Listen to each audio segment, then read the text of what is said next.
இந்த தமிழ் சேனலுக்கு உங்களை அன்போடு வரவேற்கு. நம்ம இப்போ பார்க்க போகிறது கிராமத்து சைடு உளுத்தம் பருப்பு சட்னி. அதுக்கு 1/4 கப்பு உளுத்தம் பருப்பு எடுத்து வச்சுருக்கேங்க. முழு உளுந்து, கருப்பு உளுந்து தான் இன்னும் நல்லாயிருக்கும். அப்புறம் வெங்காயம் 2, தக்காளி 2, பெங்களூர் தக்காளி எடுத்திருக்கேன். அப்புறம் பூண்டு 2 துண்டு, கருவேப்பிலை, அப்புறம் வத்த மிளகாய் உங்கள் காரத்துக்கு ஏற்ற மாதிரி. இப்போ நம்ம இது எல்லாத்தையும் வறுத்து எடுத்துக்கலாம்.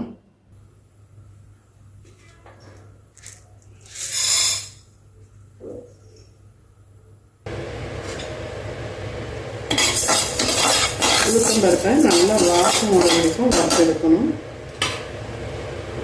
நல்லா இப்போது லைட்டாக வாசம் வருதுங்க. இப்போ பார்த்தீங்கன்னா வெங்காயம்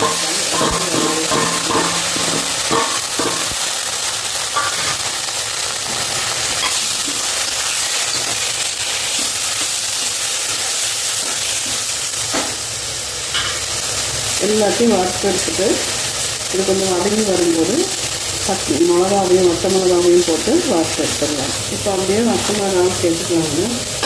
அப்புறம் அரைக்கும் போது காமிச்சிங்கன்னா பார்த்தீங்கன்னா விதையெல்லாம் உதிர்ந்து அப்படியே தீய ஆரம்பிக்கணும். இப்போ இது எல்லாமே வதங்கி வரப்போ இப்போ அரைச்சி காமிக்கணும். முள்ளங்கி சட்னி இப்போ எண்ணெய் காய வச்சுருக்கேன்.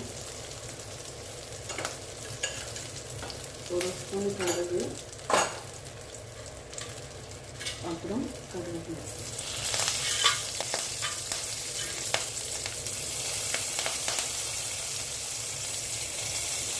கடுகு எடுத்துக்கோங்க. அரைச்ச சட்னியை போட்டு ஒரு கலர் வச்சோம்.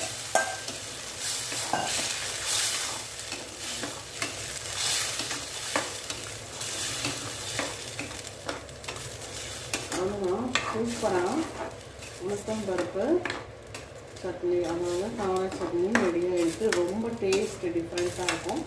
கிராமத்தில் எங்கள் மாமியார் அடிக்கடி இந்த சட்னி செய்வாங்க. அவங்க கருப்பு உளுந்தில் செய்வாங்க.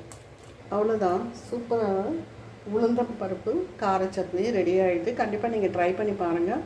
ரொம்ப டேஸ்ட்டாக அட்டகாசமாக இருக்கும். கருப்பு உளுந்தில் செஞ்சு பாருங்கள், இன்னும் அட்டகாசமாக இருக்கும். இந்த வீடியோ பிடிச்சிருந்தால் லைக் பண்ணுங்கள், ஷேர் பண்ணுங்கள், சப்ஸ்கிரைப் பண்ணுங்கள், கமெண்ட் பண்ணுங்கள். நன்றி.